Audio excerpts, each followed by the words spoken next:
UFC 308 goes down this weekend from Etihad Arena in Abu Dhabi.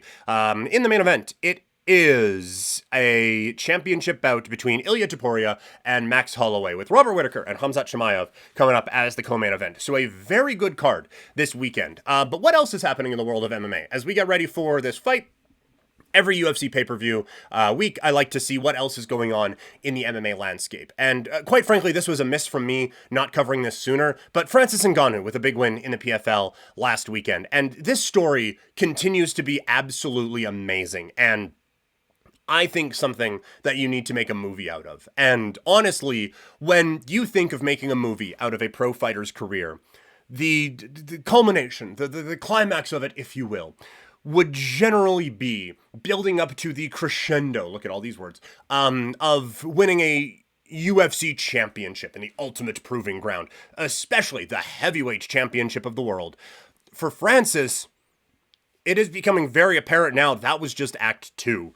This Act 3 has been something. So just think about, like, where he started. Again, like, just kind of breaking himself out of a desperate situation, finding his way to an MMA gym where they realize, oh, this guy can punch through a punching bag. He builds his way up from no training whatsoever, just being someone who is incredibly strong and working his way into the UFC and having all these raw skills, and oh my god, they found something. And now he's the heavyweight champion of the world. And as the heavyweight champion of the world, instead of being celebrated by this company, it is now this public fight and this public disagreement between the UFC and Francis Ngannou. This guy who has come from nothing to build his way up to this. And so he leaves. And everyone is like, fumbled the bag, man. You missed it. You missed your opportunity. He gets part ownership stake in PFL, and it becomes a huge part of their growth worldwide. And then out of that, he also has 2 gigantic boxing fights. Now, did they go his way? The second one, definitely not. The first, though, I think legitimized him forever and also got him generational wealth, which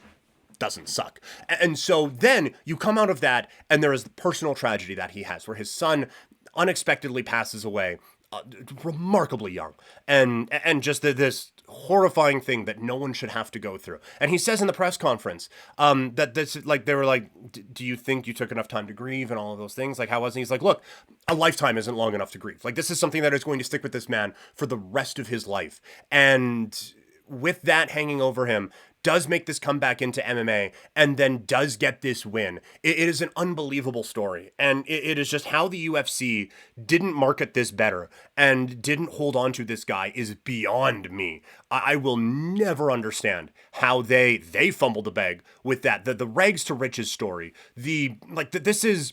It gets overused a lot, and I think just using it now might get me flagged for something. But is this not, and look, I'm a Canadian, so what do I know? Is this not the American dream? Guy is able to come to America and build this unbelievable generational wealth for himself just off of the blood, sweat, and tears and that he has. And nothing's handed to this guy. He just goes out and does it all on his own. Like, is this not what everything about what that country pertains to be?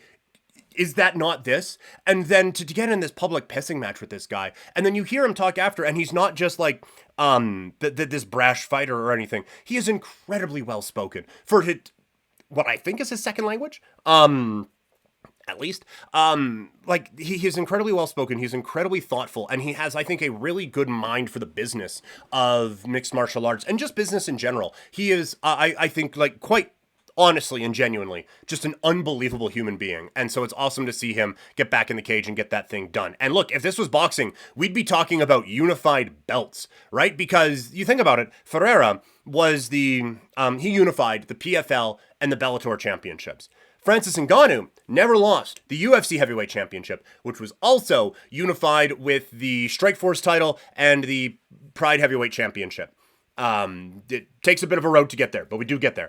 And so this was for the lineal, whatever, every heavyweight belt that's mattered ever championship. And Francis does that. Now, he's not going to get credit for it because the keepers of the history of the sport are douchebags, but this is just a remarkable story all the way through. I cannot get enough. He is very rapidly becoming one of my favorite, not just fighters, but athletes of all time. Also, Chris Cyborg still getting the job done. She picks up a win at the PFL as well. There's nothing she can do to, I think, move herself up or down pound for pound all-time rankings. She is on the MMA Mount Rushmore for women's MMA and a true pioneer. And so it's awesome to see her continue to do the ass-kicking thing. Mini Moneymaker and Toxic, I do see you guys in the chat. We will get to the fantasy football stuff here again once we circle back around out of this UFC conversation. Up next for the Ultimate Fighting Championship is a date in Edmonton. So just up the road from me,